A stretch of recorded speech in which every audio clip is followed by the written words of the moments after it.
नमस्कार प्यारे दर्शकों, मैं हूं कमल दुबे, आपका ज्योतिष मित्र।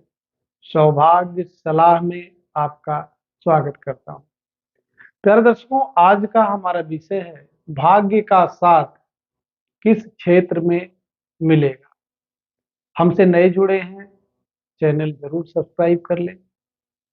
और यदि आप पुराने दर्शक हैं तो आपको यह वीडियो कैसा लगा, कमेंट जरूर करें। आइए अपने विषय को प्रारंभ करते हैं। प्यारे दर्शकों, भाग्य का साथ किस क्षेत्र में मिलेगा, इसके लिए हमें सबसे पहले भाग्य की स्थिति को समझना चाहिए और फिर हमें अपने कार्य क्षेत्र को भी देखना चाहिए। भाग्य के बिना कार्य क्षेत्र में बड़ी सफलता नहीं मिल सकती, क्योंकि इस पृथ्वी पर जो भी जातक हैं सब कुछ न कुछ कर्म करते हैं और उनके हिसाब से उनके लिए यह कर्म अच्छा भी है। लेकिन उन्हीं में से कुछ लोग ऐसे हैं,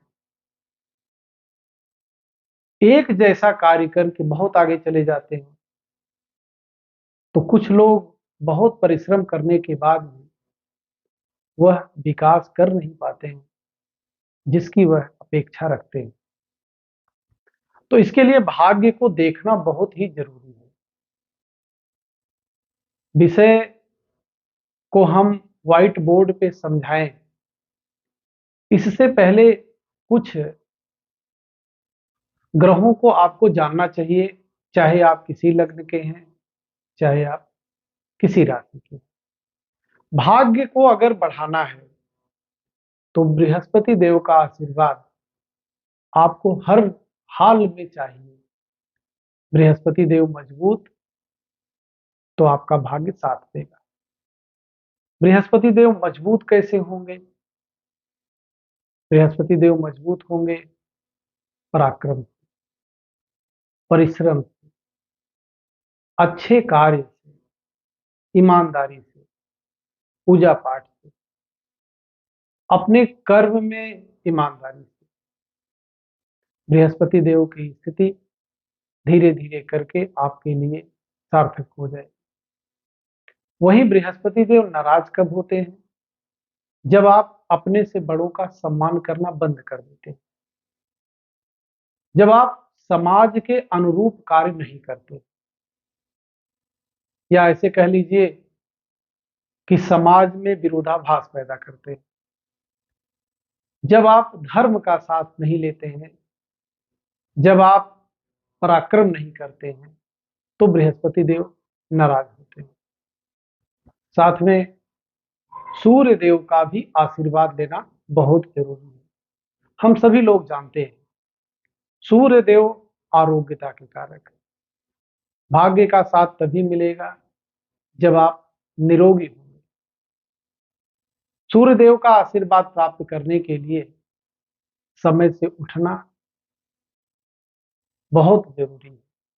समय से उठने का तात्पर्य है सूर्योदय से पहले उठ जाना। सूर्योदय से पहले उठने से हमारा एक तो स्वास्थ्य बहुत अच्छा रहता है, साथ में हम सार्थक ऊर्जा से परिपूर्ण हो जाते हैं।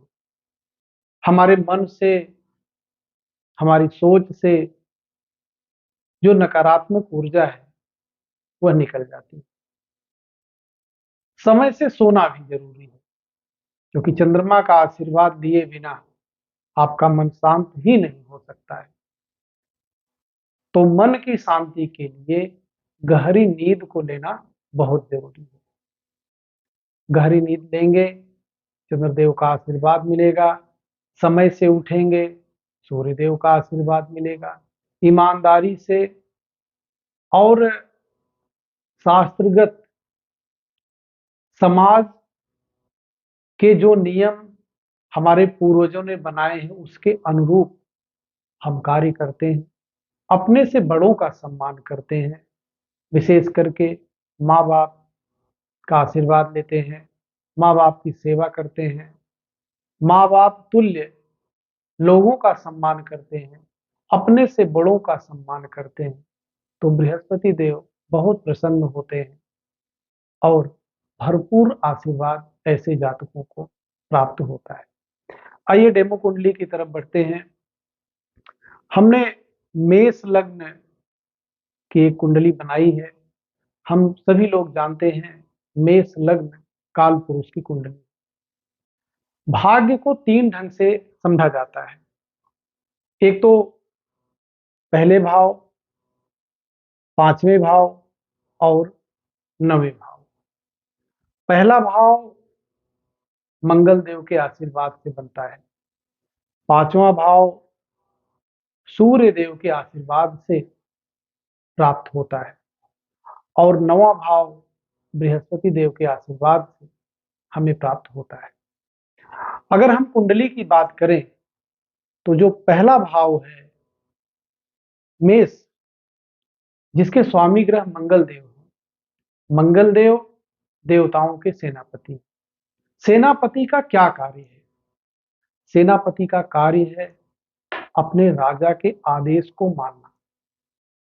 वही कार्य आपको भी करना है।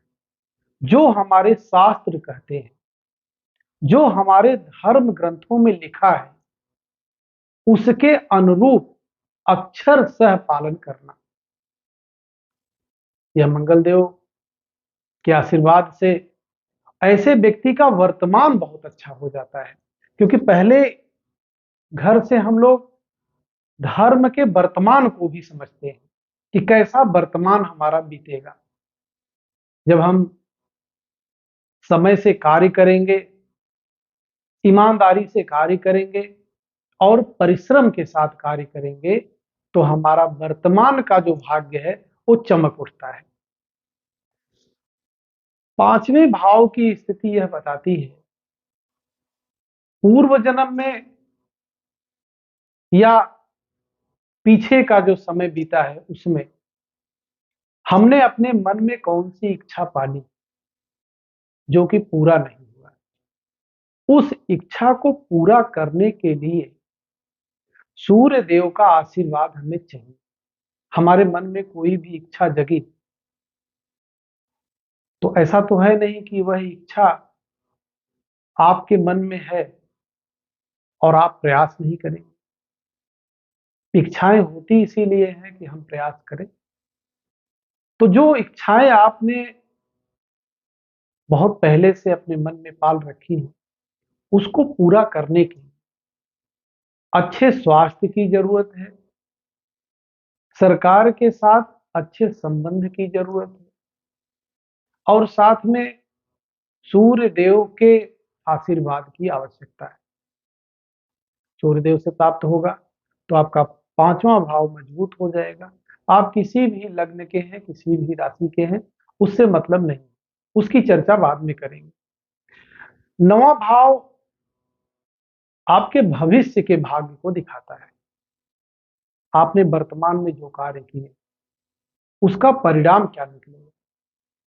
अगर आपने अच्छे कार्य किए हैं तो आप अच्छे परिणाम की आशा कर सकते हैं। आपने बुरे कार्य करे हैं तो निश्चित तौर पे भविष्य में आप दंडित भी होंगे, परेशान भी होंगे और आपका भाग्य बिल्कुल साथ नहीं देगा। तो भाग्य को 3 ढंग से हमें समझना है। एक तो लग्न से, एक तो 5वें भाव से और एक तो 9वें भाव से। उसमें वर्तमान का लग्न और भविष्य और विशेष करके जो भविष्य की स्थिति है वह हम 9वें भाव से ही समझते हैं। 9वें भाव में बृहस्पति देव विशेष कारक, विशिष्ट कारक होते हैं और बृहस्पति देव जिस भी जातक के अच्छे हैं, न उसके पास कभी धन की कमी रहेगी, न उसके पास कभी बल की कमी रहेगी, न उसके पास कभी शिक्षा की कमी रहेगी, न उसके पास कभी बुद्धि की कमी रहेगी, न उसके पास गाड़ी बंगला की कमी रहेगी, न उसके बच्चे गलत होंगे। बृहस्पति देव खराब तो स्वास्थ्य खराब, भाग्य खराब, धन दौलत नहीं मिलेगा, मिलेगा भी तो वह परेशानी लेके आएगा। अगर धन दौलत है भी तो बच्चे नालायक हो जाएंगे, वह आपके सारे धन को आपके सामने ही बर्बाद कर डालेंगे। इसलिए बृहस्पति देव की स्थिति को समझना, जानना हम सभी के लिए बहुत ही जरूरी है। अगर कुंडली से बात करें तो 9वें घर पे आपको विशेष फोकस करना है भाग्य के लिए। आप देखिए, कुल 9 ग्रह हैं और 12 राशियां हैं, जिसमें सूर्य और चंद्र के पास मात्र एक एक राशि। सूर्य देव के पास सिंह राशि और चंद्रदेव के पास कर्क राशि। बाकी के 2 ग्रह बचे जो छाया ग्रह हैं, राहु और केतु, उनके पास तो कोई अपनी राशि नहीं है। वह जिसके साथ बैठते हैं उसी का स्वभाव ग्रहण कर लेते हैं। उस ग्रह के स्वभाव के अनुरूप अगर वह कुंडली में अच्छा है तो अच्छा स्कोर करते हैं, अगर वह कुंडली में मारक है तो मारकता भी लाते हैं। अब बचे 5 ग्रह। मंगल देव के पास 2 राशि है, मेष और वृश्चिक। बुध देव के पास भी 2 राशि है, मिथुन और कन्या। बृहस्पति देव के पास 2 राशि है, धनु और मीन। शुक्र देव के पास 2 राशि है, वृषभ और तुला। शनि देव के पास भी 2 राशि है, मकर और कुंभ। तो 9 ग्रहों का जो प्रभाव है आपके कुंडली में, वह 9 ग्रह कैसे भी है, कारक है मारक है, उससे मतलब नहीं। अगर 9 ग्रहों का 9 ग्रह में से अधिक ग्रह तीसरे भाव में विराजमान हो जाए तो ऐसा व्यक्ति बहुत भाग्यशाली होता है। उसका कारण बताता हूं। ग्रह जहां भी विराजमान होते हैं उतना अच्छा स्कोर वहां नहीं कर पाते हैं जितना कि वह दृष्टि में जिस भाव को देखते हैं। जैसे मान लीजिए 5 ग्रह यहां विराजमान हो गए तो 5 ग्रहों की दृष्टि आपके भाग्य पे पड़ेगी।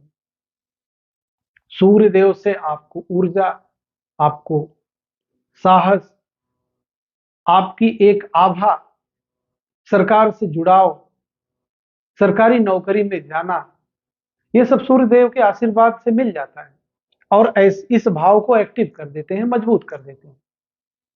वहीं चंद्रदेव देख लें तो ऐसा व्यक्ति सहज ही धनवान हो जाता है। मिट्टी को छू देता है तो सोना हो जाता है। मंगल देव देख लें, ऐसा व्यक्ति पराक्रम के माध्यम से भाग्यशाली हो जाता है और अपने छोटे भाइयों की मदद करके उनकी मदद ले करके बहुत बड़ा अंपायर खड़ा कर लेता है, बहुत बड़ा विकास उसके पास हो जाता है। बुध देव के देखते ही ऐसे व्यक्ति के जीवन में उसकी योजनाएं काम करने लगती हैं, जो भी सोचता है वो कर ले जाता है। बृहस्पति देव के देखने से ऐसा व्यक्ति धनवान तो होता ही है, साथ में उसका सामाजिक रुतबा भी बहुत अच्छा होता है। शुक्रदेव के देखने से ऐसा व्यक्ति संसार के सभी वैभव को प्राप्त कर लेता है। संसार में गाड़ी, बंगला, धन, सब कुछ उसको सहज ही मिल जाता है। अगर शनि देव की दृष्टि पड़ जाए तो ऐसा व्यक्ति जो भी कार्य करता है स्थायी करता है, अस्थायी सुख उसको प्राप्त होता है। थोड़ा समय लेता है लेकिन जो भी कार्य करेगा उस कार्य में दिन दूना रात चौगुना उसकी वृद्धि होती है। राहु और केतु की दृष्टि हो जाए तो ऐसा व्यक्ति एकाएक फर्श से अर्श पर पहुंच जाता है। यह राहु और केतु का कमाल है। तो अगर तीसरे भाव पर अधिक से अधिक ग्रह विराजमान हो जाएं तो ऐसा व्यक्ति भाग्यशाली होता है। या 9वें भाव का स्वामी का संबंध बृहस्पति से हो जाए तो ऐसा व्यक्ति भाग्यशाली हो जाता है। या 9वें भाव का स्वामी 10वें भाव में, 10वें भाव का स्वामी 9वें भाव में विराजमान हो जाए तो ऐसा व्यक्ति भाग्यशाली होता है और जो भी कार्य करता है पहले दिन से उसमें सफल हो जाता है। या नवम भाव का स्वामी लग्न पे आकर के विराजमान हो जाए और लग्न का स्वामी नवम भाव पे आकर के विराजमान हो जाए, तो ऐसा व्यक्ति भाग्यशाली हो जाता है। या नवम भाव का स्वामी धन भाव में विराजमान हो जाए या धन भाव का स्वामी नवम भाव में विराजमान हो जाए या दोनों की युति केंद्र और त्रिकोण में हो जाए, तो ऐसा व्यक्ति भाग्यशाली हो जाता है। जो भी कार्य करता है उस कार्य में उसका भाग्य खूब साथ देता है और अच्छे से सफल हो जाता है। इस प्रकार से आपको देखना क्या है? आपको देखना है आपके कुंडली में बृहस्पति देव की स्थिति, आपके कुंडली में सूर्य देव की स्थिति, आपके कुंडली में चंद्र देव की स्थिति। सूर्य चंद्र बृहस्पति अगर इनका संबंध केंद्र से या त्रिकोण से बन जाए और साथ में जो आपके भाग्य के स्वामी नवम भाव के स्वामी या भाग्य के स्वामी जो भी आप कह लीजिए उनका संबंध बृहस्पति देव सूर्य देव चंद्र देव से बन जाए या वह दृष्टि में एक दूसरे को देखें, तब भी ऐसा व्यक्ति भाग्यशाली होता है। नवग्रह देव हैं, वह पूर्ण सातवीं दृष्टि से जहां भी विराजमान होते हैं सातवीं दृष्टि से सातवें भाव को देखते हैं। जैसे कि तीसरे भाव में बैठ करके उनकी सातवीं दृष्टि नवम भाव पर पड़ती है तो वह नवम भाव की वृद्धि करते हैं।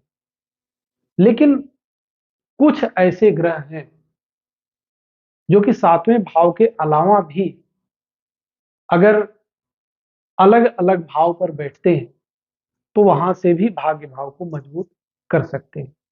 उसमें पहला नाम है मंगल देव का। मंगल देव को 3 दिव्य दृष्टियां प्राप्त हैं। पहली उनकी दृष्टि है चौथी, दूसरी है सातवीं और तीसरी है आठवीं। अगर मंगल देव दूसरे भाव में विराजमान हो जाएं तो अपनी आठवीं दृष्टि से नवम भाव को देखेंगे। मंगल देव तीसरे भाव में विराजमान हो जाएं तो सातवीं दृष्टि से नवम भाव को देखेंगे और मंगल देव यदि छठे भाव में विराजमान हो जाएं तो चौथी दृष्टि से भाग्य भाव को देखेंगे। मंगल देव इस स्थान पर यहां मंगल देव विराजमान हो जाए यहां या इस स्थान पर तो चौथी दृष्टि से नवें भाव को, सातवीं दृष्टि से नवें भाव को या आठवीं दृष्टि से नवें भाव को देख सकते हैं या देखेंगे, उससे भाग्य में वृद्धि करेंगे। अब और दूसरे ग्रह की बात करते हैं। गुरुदेव की बात करें, गुरुदेव यदि लग्न में विराजमान हो जाएं, पांचवें भाव में विराजमान हो जाएं तो लग्न में विराजमान होकर के नवीं दृष्टि, गुरुदेव के पास 3 दिव्य दृष्टियां हैं, पहली पांचवी, दूसरी सातवीं और तीसरी नवीं। नवें लग्न में विराजमान होकर के नवीं दृष्टि से वह भाग्य भाव को देखेंगे। तीसरे भाव में विराजमान होंगे तो सातवीं दृष्टि से देखेंगे और अगर पांचवें भाव में विराजमान होंगे तो वह पांचवीं दृष्टि से देखेंगे तो भी भाग्य में वृद्धि कर सकते हैं इन स्थानों पर बृहस्पति देव विराजमान होकर। अब बात कर लेते हैं शनि देव की। शनि देव के पास भी 3 दिव्य दृष्टि है। पहली उनकी दृष्टि है तीसरी, दूसरी उनकी दृष्टि है सातवीं और तीसरी उनकी दृष्टि है 10वीं। शनिदेव इस स्थान पर 12वें भाव पे अगर विराजमान होते हैं तो 10वीं दृष्टि से 9वें भाव को देखेंगे या तीसरे भाव में विराजमान है तो 7वीं दृष्टि से देखेंगे या वह 7वें भाव पे विराजमान है तो तीसरी दृष्टि से भाग्य भाव को देखेंगे। इस प्रकार से आप 3 ग्रह, यह आपने समझा मंगल, बृहस्पति और शनि। गुरुवत दृष्टि राहु और केतु देव भी रखते हैं। जहां पे गुरुदेव विराजमान हैं, जो हमने अभी आपको बताया, लग्न में 5वें भाव में या तीसरे भाव में राहु या केतु देव भी विराजमान है तो उनके पास भी गुरु जैसी ही दृष्टि है, 5वीं 7वीं और 9वीं, तो वह भी भाग्य भाव को देखते हैं और ऐसे व्यक्ति को भाग्यशाली बना देते हैं। फिर आपको कर्म की स्थिति को समझना है। कर्म के लिए भी विशेष करके बृहस्पति देव को देखना चाहिए, सूर्य देव को देखना चाहिए, मंगल देव को देखना चाहिए। अगर मंगल देव मजबूत स्थिति में है तो ऐसा व्यक्ति कर्मठी हो जाता है, किसी भी कार्य को ऊर्जा के साथ करता है। सूर्य देव अगर मजबूत होते हैं तो ऐसे व्यक्ति को राजनीति से, ऐसे व्यक्ति को सरकारी नौकरी से, ऐसा व्यक्ति प्रशासनिक अधिकारी बन करके वह जीवन में भाग्यशाली हो जाता है और अपने कर्म के माध्यम से उसकी चर्चा समाज में, देश में होती है। इस प्रकार से 10वें भाव के ग्रह को भी देखिए कि वह अगर केंद्र या त्रिकोण में विराजमान है तो उसकी स्थिति काफी अच्छी बनती है। वह धनेश के साथ विराजमान है, वह लग्नेश के साथ विराजमान है, वह भाग्येश के साथ विराजमान है या वह लाभेश के साथ विराजमान है, तो ऐसे व्यक्ति को अच्छी खासी सफलता और लाभ मिलता है। इस प्रकार से, और इन सब का निचोड़ आपको चौथे भाव को भी देखना चाहिए, क्योंकि इन सब का सुख भाव चौथा है। चौथे भाव पर दृष्टि डालने वाले ग्रह, चौथे भाव पर विराजमान ग्रह, चौथे भाव का स्वामी ग्रह यदि पीड़ित नहीं है, केंद्र और त्रिकोण से संबंध बनाता है, शुभ ग्रहों से संबंध बनाता है, यह भी इंपॉर्टेंट है। सुख भी कई प्रकार से मिलता है। आदमी को अच्छे कर्मों से भी सुख मिलता है, बुरे कर्मों से भी क्षणिक सुख मिलता है। अगर चौथे भाव के स्वामी का संबंध चंद्रमा से हो जाए, बुध से हो जाए, बृहस्पति से हो जाए या शुक्र से हो जाए, तो ऐसे व्यक्ति के जीवन में सुख बहुत होता है।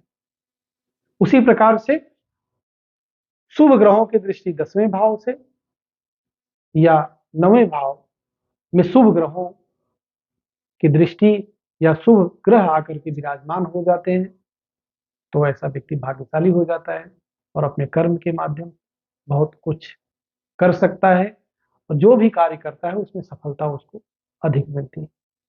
तो दर्शकों, ऐसे ही आप अपनी कुंडली को खोल करके देखिए, 9वें भाव से, 10वें भाव से, लग्न से या चौथे भाव कितने ग्रह विराजमान है, कितने ग्रहों की दृष्टि है।